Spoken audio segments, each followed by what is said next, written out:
자, 오후에 살펴볼 하나님의 말씀은 베드로후서 1장입니다. 베드로후서 1장 4절부터 11절까지 받들어 읽을 텐데요. 여기서 나오는 여러 가지 덕목들이 있는데 성령의 열매와 유사한 그런 내용들이 많이 있습니다. 설교의 제목은 성령의 열매를 맺지 못하면입니다. 결론은 하나님의 나라를 상속받지 못해요. 그러니까 육신의 일들에 연루될 수밖에 없으니까 성령의 열매를 맺지 못하면 베드로후서 1장 본문에서는 무엇이라고 말씀하시는 것인가, 그것을 생각하시면서 읽어보십시오. 이로써 우리에게 지극히 크고 귀한 약속들을 주심은 너희로 하여금 이 약속들을 통해서 정욕으로 인해 세상에 있게 된 타락을 피하여 하나님의 본성에 동참하는 자가 되게 하려 하심이라. 이뿐만 아니라 너희가 더욱 전심전력하여 너희의 믿음의 덕의 지식의 절제를, 절제의 인내를, 인내의 경건을, 경건의 형제 우애를, 형제 우애의 사랑을 더하라. 이런 것들이 너희 안에 있어 풍성해지면 그것들이 너희로 우리 주 예수 그리스도에 대한 지식에 관한 한 게으르거나 열매 없는 자가 되지 않게 할 것이라. 그러나 이런 것들이 결여되어 있는 자는 눈 멀고 멀리 볼 수 없으며 자신이 옛 죄들에서 깨끗하게 된 것을 잊은 것이라. 그러므로 형제들아, 오히려 더욱 힘써서 너희의 부르심과 택하심을 확고히 하라. 너희가 이러한 것들을 하면 결코 실족하지 않을 것이요, 이같이 하면 우리 주 곧 구주 예수 그리스도의 영원한 왕국에 들어가는 입구가 너희에게 풍성하게 마련될 것이니라. 베드로후서는 영적인 상황이 그렇게 여유 있는 상황이 아닙니다. 긴박해요. 개인적으로는 베드로가 이제 떠날 날이 임박했고요. 장막을 벗어날 때가 임박했습니다. 또 교리적으로 보면 거짓 교사들, 거짓 선지자들을 위한 아주 치열한 영적 전쟁이 계속 포함되고 있죠. 그럼 이렇게 다급하고 이렇게 아주 긴박한 긴장감이 계속되어지는 상황 가운데서 본문에서 명령하고 있는 것은 좀 동떨어져 보일 수 있어요. 모두가 다 이것은 마음 안에서 이루어지는 인격과 관련된 부분들 아니겠어요? 그러니까 여기에 집중하라는 그런 그 부분입니다. 그래서 전심전력해서 더 해야 되는 영역들은 어떻게 보면은 밖을 향해서 눈에 드러나게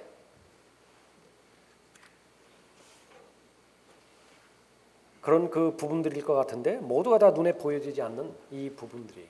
그런데 이것이 성경에서는 아주 중요하게 강조하고 있는 부분입니다. 같은 말로 말한다고 한다면 이 내면의 준비가 되어 있지 않는다고 한다면 영적 전쟁에서 승리를 쟁취하는 것은 한계가 있다라는 것이죠. 우리는 승리를 하기는 하되 지속적으로 승리를 해야 됩니다. 우리는 달려가기는 달려가되 끝까지 완주해야 되죠. 선한 일에 참여하는 것이 의미가 있기 위해서는 중도에서 포기하면 안 됩니다. 완성을 해야 돼요. 이 일을 시작했으면 그 끝을 내려야 되는데 씨 뿌리는 자의 비유에서도 언급한 것처럼 인내의 과정이라고 하는 마지막 단계를 통해서 열매를 맺어야 돼요. 씨가 밭에 뿌려졌다라고 하는 사실에만 만족해서는 열매를 거둘 수가 없기 때문에 그렇죠.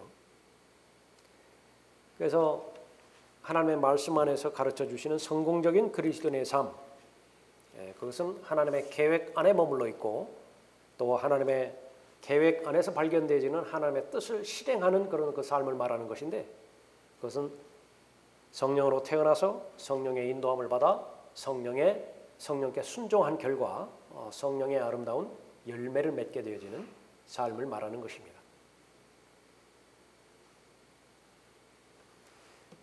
수주간에 걸쳐서 계속 반복한 부분이지만 성령의 열매는 맺어도 되고 맺지 않아도 되고 선택의 대상이 아니라 반드시 맺어야 되는 것입니다. 성령의 열매를 맺지 않으면 육신의 일들에 연루될 수밖에 없어요.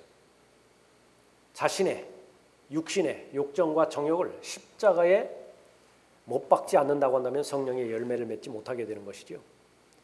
본문 말씀에 의하면 5절에 보면 이뿐만 아니라 너희가 더욱 전심전력하여 믿음의 덕을 더하라. 내가 해야 될 일이 있습니다. 그러니까 구원받기 전에는 나의 노력과 내가 애써서 하는 것들은 하나님께서는 더러운 걸레로 보시기 때문에 어떤 가치도 없어요. 그러나 구원받은 이후에는 새 사람, 속사람이라고 하는 하나님의 본성이 주어졌어요. 그리스도의 성품입니다. 죄와는 무관한 성품이기 때문에 선을 행할 수 있는 능력이 있어요. 스스로는 행할 수 없지만 성령 하나님의 도움을 받아서 말씀의 능력의 도움을 받아서 전심전력하여 더할 수 있다라고 하는 부분이죠. 순종입니다. 그리스도인의 순종이라. 그러면 이제 열매를 맺게 되어지는 것입니다. 8절에 이런 것들이 너희 안에 있어 풍성해지면 그것들이 너희로 우리 주 예수 그리스도에 대한 지식에 관한 한 게으르거나 열매 없는 자가 되지 않게 할 것이라. 요한복음 10장 10절에 있는 것처럼 풍성한 삶을 살기를 원하세요. 무엇으로 풍성한 삶을 살기를 원하는 것이냐? 이런 것들이에요. 하나님의 은혜이고 예수 그리스도의 성품이고 이런 것들로 충만해지면 예수 그리스도를 잘 배우는 사람이겠죠. 그리스도의 충만하심에 장성하는 분량에까지 잘 이르는 것입니다. 오늘 설교 제목대로 성령의 열매가 없다고 한다면 어떻게 되는 것인가? 하나님의 나라를 상속받지 못할 것이죠. 구체적으로 첫 번째로는 게으른 삶을 살게 되는 것입니다. 너희로 우리 주 예수 그리스도에 대한 지식에 관한 한 게으르거나 열매 없는 자가 되지 않게 할 것이라 그렇게 말씀하셨죠. 게으른 삶의 결과는 무엇인가? 목적이 없는 삶을 말하는 것인데 하나님께서 부여해 주시는 목적을 소유하지 못하다 보니까 그냥 육신적인 목적이 생의 목적이 되어버려요. 세상 기준에서 설정한 목적이 그 자신의 목적이 되어버리는 것입니다. 그것을 에베소서 2장에서는 세상의 풍조라 그렇게 언급하고 있죠. 목표가 없는 사람은 방향이 없습니다. 이리저리 휩쓸릴 수밖에 없어요. 마귀가 가장 좋아하는 사람입니다. 마귀가 좋아하는 사람은 게으른 사람이고 목적이 없기 때문에 아무리 분주하다 하더라도 하나님과 관련된 열매는 맺지 못하는 것입니다. 마귀가 일할 수 있는 좋은 일터를 마련하는 사람, 게으른 사람이에요. 성령의 열매가 없으면은 하나님의 나라를 상속받지 못하는 것인데 두 번째로 열매 없는 삶을 살게 되는 것입니다. 요한복음 15장에서 가지의 목적에 대해서 말씀하시면서 그리스도인의 정체성에 대해서 분명하게 말씀하고 있습니다. 이 지상에 사는 동안에 제한된 공간과 제한된 시간 속에서 살아가는데 분명하게 의미가 있죠. 사람들은 최종 권위가 과학입니다. 과학은 현상을 다루는 제한된 학문이죠. 그러니까 현상에서 시작해서 현상으로 끝나야 됩니다. 그러니까 그것을 설명하면 합리적이라고, 이성적이라고, 과학적이라고 동의를 해요. 그러니까 그것만큼 설득력이 있는 것이 없습니다. 그러나 종교의 영역이라든지 철학의 영역이라든지 이 부분은요, 그 현상을 뛰어넘어요. 그래서 형이상학이라고 하죠. 형이상학이라고 합니다. 그 사람들은 물질의 안에서만 현상들을 규명하려고 하는 반면에 사람을 창조하시는 하나님께서는 영이세요. 물질에 갇혀 있는 분이 아니시라고. 그렇기 때문에 요한복음 15장에서 사람의 목적, 그것은 바로 열매를 맺는 삶을 사는 것이라 언급하고 있습니다. 그 열매는 하나님과 관련이 있고 성령 하나님과 관련이 있는 것이죠. 어떠한 열매들이 있는 것인가?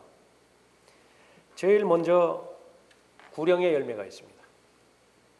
예수 그리스도께서 이 구령의 열매를 맺게 하기 위해서 이 땅에 오셨죠. 로마서 1장 13절에서 형제들아 이제 나는 너희가 모르는 것을 원치 아니하노니 내가 다른 이방인들 가운데서와 마찬가지로 너희 가운데서도 다소 열매를 거둘까 하여 여러 번 너희에게 가려고 시도하였으나 지금까지 방해를 받았느니라. 제일 첫 번째로는 마귀가 이 열매를 놓고 마귀와 싸우는 것이죠. 하나님께서는 모든 사람이 구원을 받기를 원하지만 마귀는 이 세상의 신으로서 믿지 않는 자들의 마음을 어둡게 하는 것입니다. 그리스도의 영광스러운 광채가 비치면은 빛으로 걸어나가면 구원받는 거예요. 그러나 비치지 못하게 만드는 것입니다. 구령의 열매를 맺지 못하게 하는 것이죠.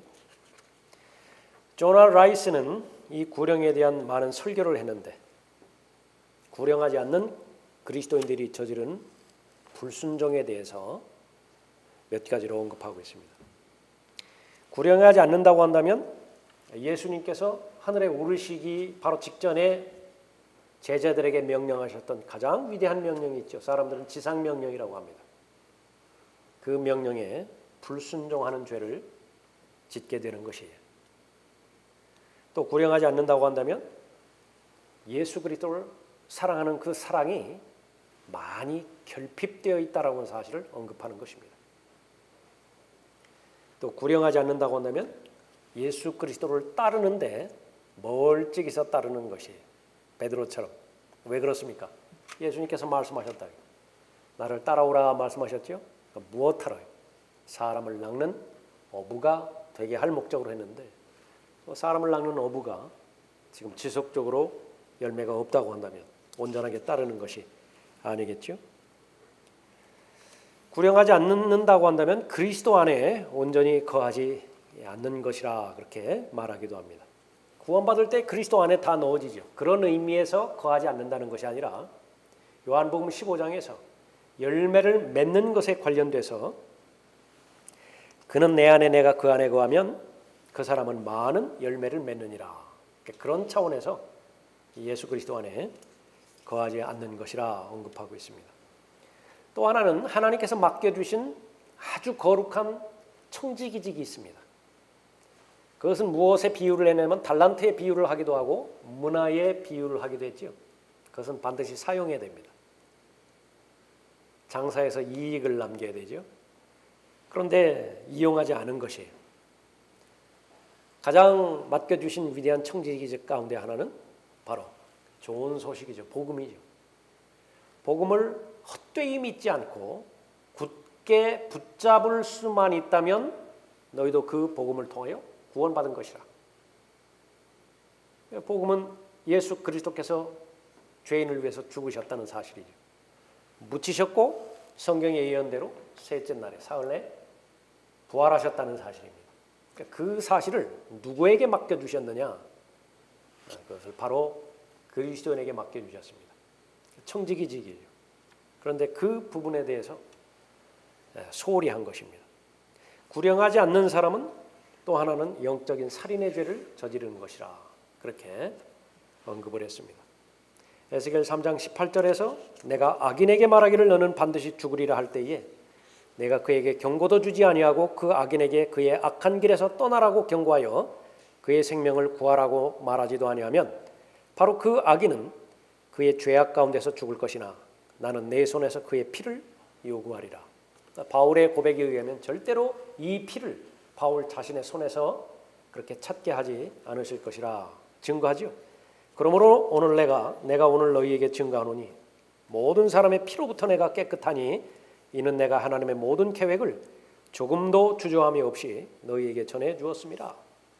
증거하지 않는다고 한다면 죄인들을 그냥 죽게 방치해서 내버려 둔다고 한다면 지옥에 가게 하는 죄를 범하는 것이라 말하고 있습니다. 어떤 경고 한마디 없이 또 어떠한 저주로부터 피할 기회 한 번 주지 않고 영적으로 살인을 저리 이르는 것이라 언급하고 있습니다. 구령에 대한 열매입니다. 구령의 열매를 맺게 하는 것인데 성령으로 충만하지 않으면 성령의 열매를 맺지 않을 때에 바로 열매 없는 삶을 살게 되는 것이죠. 또 하나는 거룩함에 이르는 열매입니다. 그러니까 성별한 삶을 말하는 것이죠. 로마서 12장 2절에서 언급한 것처럼 왜 몸을 하나님 앞에 헌신해야 되는 것인가? 그것은 하나님께 몸을 의탁할 때만이 거룩한 삶, 성별된 삶을 살 수 있기 때문에 그렇죠. 그러나 이제는 너희가 죄로부터 자유롭게 되고 하나님의 종이 되어 거룩함에 이르는 열매를 얻었으니 그 끝은 영생이니라 말씀하고 있습니다. 그러면 이제 토기장이가 되시는 하나님께서 진흙 전체를 다 받으셨죠. 하나님께서 뜻하시는 대로 마음껏 작품을 만드는 것입니다. 무엇을 만드시든지 최고의 상품이에요. 마스터피스입니다. 작품이죠. 열매입니다. 성령의 열매, 또 주는 열매가 있죠. 물질을 주고 나누는 것입니다. 빌립보서 4장 17절에서 내가 선물을 구하고자 함이 아니라 너희의 회개의 풍성한 열매, 여기 회개는 계산한다 그 회개죠. 회개의 풍성한 열매를 구하고자 함이니라. 그래서 나보다 형편이 어려운 사람, 가난한 사람들, 거기에는 주고자 하는 열매가 있는 것입니다. 이는 마케도니아와 아카야 사람들이 예루살렘에 있는 가난한 성도를 위하여 기쁨으로 얼마를 기부하였습니다. 그래서 그것을 열매라 언급하고 있습니다. 입술에 열매가 있죠. 내 마음에 하나님의 은혜가 가득 찼다. 그 은혜를 표현하는 것이 바로 그리스도인이죠. 감사가 넘친다. 그 감사를 표현하는 것입니다. 감사와 찬양이 있는 그 삶이죠. 선한 일의 열매가 있습니다.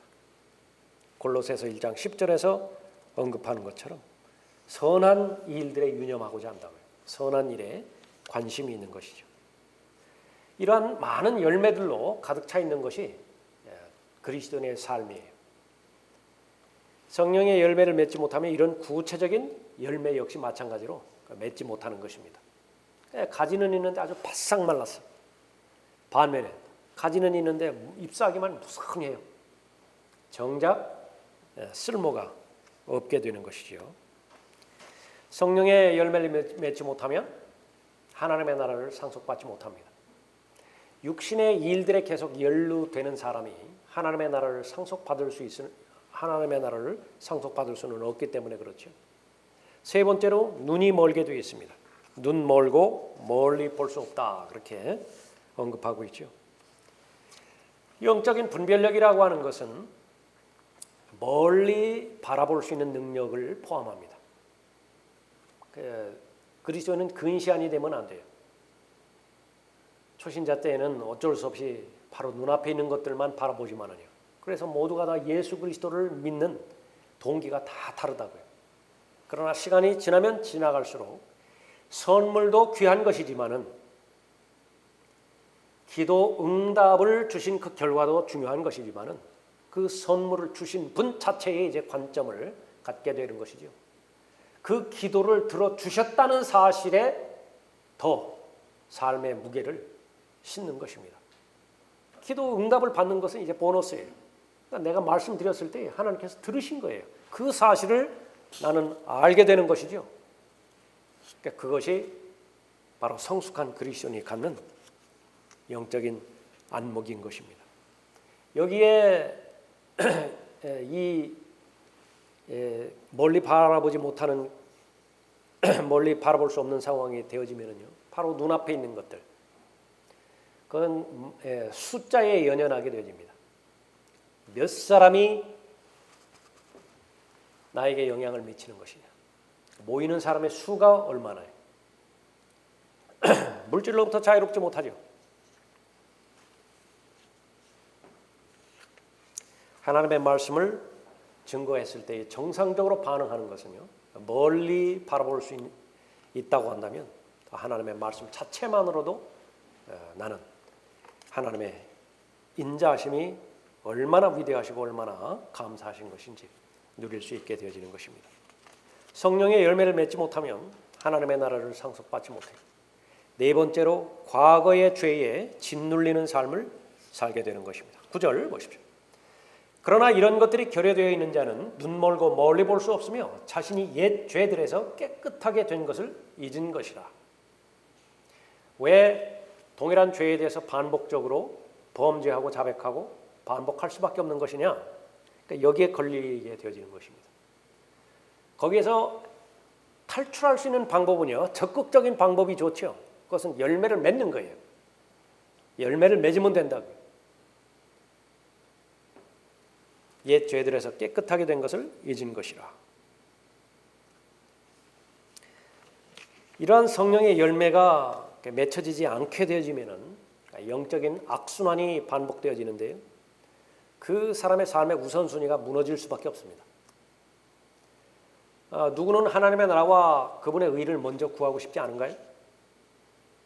그런데 마음과는 다르게 왜 실제 삶 가운데서는 현실적인 육체의 필요, 삶의 현실적인 필요가 더 앞서는 것이에요. 그 결과 하나님의 나라와 하나님의 의에 대해서는 거의 관심을 가질 수가 없어요. 관심을 갖는다 하더라도 다 하고 나서 겨우 남는 시간들, 여력들, 남은 정력들, 그것 가지고서 무마하게 되어지는 것이죠. 허덕이게 되는 것입니다. 그것은 왜 그러냐 그러면 성령의 열매가 지속적으로 맺혀지지 않기 때문에, 마음의 변화가 없기 때문에 그래요. 마음의 변화 없이 하나님을 사랑할 수 없고요. 마음의 변화 없이 잃어버린 혼들에 대한 관심을 가질 수가 없기 때문에 그렇죠. 그래서 성령의 열매가 맺지 못하게 되어지면 그 사람의 생활이 항상 충돌이 돼요. 부딪힌다고요. 다른 사람들과의 그 관계는 두 번째라 친다 하더라도 본인이 아침에 일어나서 저녁에 잠잘 때까지요, 만족하지가 못해요. 사람은 행복해야 될 텐데, 땀은 흘릴지언정 거기에 만족이 있어야 될 텐데 그러지를 못해요. 그것은 무엇 때문에 그런 것인가? 바로 성령의 열매가 맺혀지지 않기 때문에 그렇습니다. 실패에 대해서 좌절하게 만들고요, 스스로 죄책감을 갖죠. 죄의식에서 벗어나지 못하는 것입니다. 그러니까 여기에 혼란이 와요. 성령 하나님께서는 죄에 대한 찔림을 주셔서 그 죄로부터 벗어나서 자유롭게 되어지길 원하는 것인데, 마귀가 주는 것은 계속 죄의식을 갖게 만든다. 그래서 본인을 제한을 시켜. 나는 어쩔 수 없다고. 나는 원래 이런 사람이라고. 성령의 열매를 맺지 못할 때의 결과인 것입니다. 무슨 기쁨이 있죠? 하나님과는 관계없는 기쁨을 찾을 수밖에 없어요. 그리스도인이 좀 여유를 가지고 스포츠를 통해서 좀 재미도 느끼고, 좀 더 여유가 있다고 한다면 낚시도 좀 즐기고, 그렇게 해서 얻는 기쁨, 그런 건 너무나 좋을 것 같아요. 그러나 항상 이 두 번째, 세 번째 위치에 있어야 되겠죠. 제일 첫 번째로는 하나님으로부터 얻는 기쁨이라고요. 그런데 그 성령의 열매를 맺지 못하는 경우에는 세상적인 오락, 취미, 이것이 제일 첫 번째 기쁨이 되어지는 것입니다. 그렇기 때문에 진정한 기쁨이 없는 삶을 살게 되는 것이죠. 기쁨은 능력으로 연결되어집니다. 능력 있는 사람은 항상 기뻐하는 대상이 있어요. 기쁨이 없기 때문에 능력도 없어요. 항상 실패의 삶을 살면서도 다른 사람 앞에서는 자신을 합리화시켜야 되니까 변명하기 바빠요. 어쩔 수 없다고, 나를 이해해달라고 그렇게 하는 것입니다. 하나님께서는 모든 사람이 구원을 받길 원하죠. 구원받은 사람은 반드시 진리의 지식에 이르기를 원하십니다. 똑같아요. 하나님께서 원하시는 것은. 구원받은 사람이 진리의 지식에 이르지 못하면 어떻게 되는 것입니까? 구원만 받고 인생을 마감해요. 그런 사람이 얼마나 많을까요? 그러니까 구원만 받고 인생이 그냥 끝나버려요. 가지가 포도나무에 접붙여지기는 접붙여졌는데 한번 열매를 맺지 못하고 가지로서의 본분을 다 해버린다고 한다면 그보다 더 아쉬운 것이 어디 있습니까? 성령의 열매를 맺을 때에 우리는 게으른 삶을 살지 않게 되는 것입니다. 게으른 삶은 황폐한 삶을 말하는 거예요. 가지가 열매를 맺을 때 풍성한 삶을 맺는 것인데 게으른 그 삶은 그 황폐한 삶을 말하는 것이죠. 얼마만큼 부지런한 삶을 사는 것이냐. 주어지는 모든 기회가 하나님을 알 수 있는 기회가 되는 것입니다. 거기에는 좋은 것, 거기는 나빠 보이는 것들도 있어요. 상관없어요. 나빠 보이는 것, 다시 말하면 문제라고 여겨지는 것들조차도 기회로 삼을 수 있는 능력이 있는 사람입니다. 성령의 인도함을 받는 사람이에요. 성령의 열매를 꾸준히 맺어지는 사람이죠. 자신의 분명한 목표가 있고 그 목표를 향해서 계속 진행되어지는 사람은요, 항상 그 목표에 자신의 마음의 초점이 맺혀져 있기 때문에 주변에서 일어나는 모든 것들은요, 그 목표에 연결시키려고 하는 그런 힘이 있어요. 모두가 다 목표 지향적으로 그렇게 바라보는 시각입니다. 얼마나 건설적인 시각이에요. 근데 어떠한 부정적으로 보이는 것들이라 하더라도 하나님의 영광을 위해서 성령 하나님의 열매를 통해서 보여지는 것입니다. 아닌 게 아니라 성령의 열매의 거의 대부분은 부정적인 환경을 통해서 성령의 열매를 맺게 되는 것이죠. 사랑이라고 하는 성령의 열매를 맺기 위해서는 미워하는 사람 없이 어떻게 사랑이라고 하는 열매를 맺죠? 하나님의 관점에서도 그렇잖아요. 정말로 하나님을 사랑한다라고 하는 것은 입증하기 위해서는 선과 악이 동시에 주어져야 되잖아요. 내 의지로 악을 거부를 하고 선을 택할 때에 하나님께 순종하는 것이고 하나님을 사랑하는 것이잖아요. 근데 선만 있다면 선과 악의 지식의 나무의 열매가 없다. 그러면 그것은 로봇이에요, 그냥. 마찬가지로 오래 참음이라고 하는 열매를 맺게 한다든지 절제라고 하는 열매를 맺게 하기 위해서는 주변이 부정적이 돼야 돼요. 그 가운데서 성령 하나님께서 원하시는 열매이기 때문에 나는 기도하죠. 필요하면 기도하라고 말씀하셨잖아요. 무엇이든지 하나님께서 응답해 주시겠다고. 특별히 열매에 관련돼서 그렇게 말하는 것입니다. 삶의 목적이 분명하기 때문에 그리스도인은 그리스도의 충만하심에 장성한 분량에까지 이르는 것이죠. 그러면 그리스도의 충만하심에 장성한 분량에까지 이르는 것인지 그렇지 않은 것인지 어떻게 알 수 있는 것이냐. 갈라디아서 5장에는 성령의 열매가 지속적으로 맺혀지는가. 베드로후서 1장에서 언급하고 있는 믿음을 포함한 8가지 덕목이 지속적으로 내 안에서 형성되어져 가는 것인가. 그것이 발견되면 그리스도의 충만하심에 장성한 분량에까지 잘 이르는 것입니다. 그리스도를 잘 배우는 것이지요.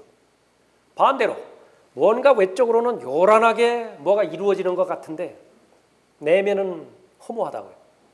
텅 비어있다고요. 기도 생활에 어려움을 갖고 있고 하나님의 말씀으로 인한 하나님과의 교제도 그 어려움을 겪고 있다고요. 무슨 일이 주어지면 열심히 땀 흘려서 이렇게 하는 것 같은데 하나님과의 개인적인 교제 가운데서는 어려움 당하고 있다. 그러면 다시 자신을 살펴볼 수 있죠. 문제들이 있다 하더라도 그 문제들이 그 사람에게는 기회로 여겨지는 것입니다. 어떤 삶을 살든지 간에 하나님 앞에 영광을 돌리는 그 아름다운 삶을 잘 살 수 있겠죠. 그리스도인은 하나님의 본성에 동참하게 된 사람이라 말씀하고 있습니다. 하나님을 알면 알수록 하나님과 교제가 깊어지면 깊어질수록 하나님께서 허락해 주시는 성령의 열매를 포함해서 구령의 열매를 포함해서 거룩함에 이르는 열매 여러 가지 다양한 열매들이 있죠. 그 열매들을 잘 맺어가는 것입니다. 다시 결론으로 요약을 맺습니다. 이 열매들은 맺어도 되고 맺지 않아도 되는 것이 아니라 반드시 맺어야 되는 것이에요. 초신자 때는 거짓말하지 않는 것 대단하게 생각할 수 있습니다. 더러운 것 만지지 않는 것, 더러운 것 생각하지 않는 것 대단하게 생각할 수 있어요. 그러나 거기에서 만족해서는 안 되는 것이죠. 궁극적으로 하나님께서 우리를 구원해 주신 것은 열매를 맺게 하기 위한 것이죠. 적극적인 하나님께서 제시해 주신 높은 수준을 나의 수준으로 받아들여야 되는 것입니다. 나는 열매를 맺는 사람이에요. 나는 성령의 열매를 포함해서 성경에서 풍성한 삶을 살게 하기 위해서 마련해 주신 그 열매들에 지속적으로 맺어가고 있는 것인가? 그러면 여러분의 삶의 결과에 상관없이 여러분은 잘 사는 것입니다. 정상적인 길을 걸어가고 있는 것이에요. 항상 확인해야 되는 것은 여러분의 마음의 상태이겠죠. 그 가운데서 오늘 본문에 있는 것처럼 이뿐만 아니라 너희가 더욱 전심전력하여라 했죠. 나는 부지런한 삶을 살아야 된다고. 시간 관리를 잘 해야 될 뿐만 아니라 여러 기회들을 하나님께서 주실 텐데 이 성령의 열매를 맺어가지 못한다고 한다면, 또 계획 있는 삶을 살아가지 못한다고 한다면 그 기회가 기회인지를 몰라요. 그래서 하나님 편에서 많은 기회를 주셨음에도 불구하고 다 흘러가 버리는 것입니다. 그런 삶을 살아서는 안 되는 것입니다.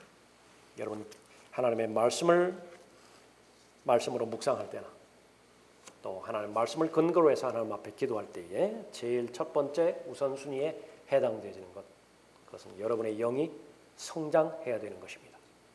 그리하여 멀리 볼 수 있는 영적인 안목을 계속 하나님 앞에 간구하고, 여러분 주변에서 어떤 일이 일어난다 하더라도 영적으로 해석할 수 있는, 영적으로 통찰할 수 있는 그 분별력과 통찰력을 지녀야 되는 것이에요. 이 사건의 배후에 하나님께서는 어떠한 계획과 어떠한 뜻으로 이 사건을 허락하셨는가? 이 사건 배후에 이 세상의 신은 어떠한 자신의 목적을 성취하고자 나에게 이 일들을 디미는 것인가? 잘 분별해서 올바른 영적인 분별력을 가지고 올바로 잘 결정할 때 그 결과는 바로 하나님께서 풍성하게 여러분에게 열매를 맺어주시겠죠. 그보다 더 복된 삶은 없을 것입니다.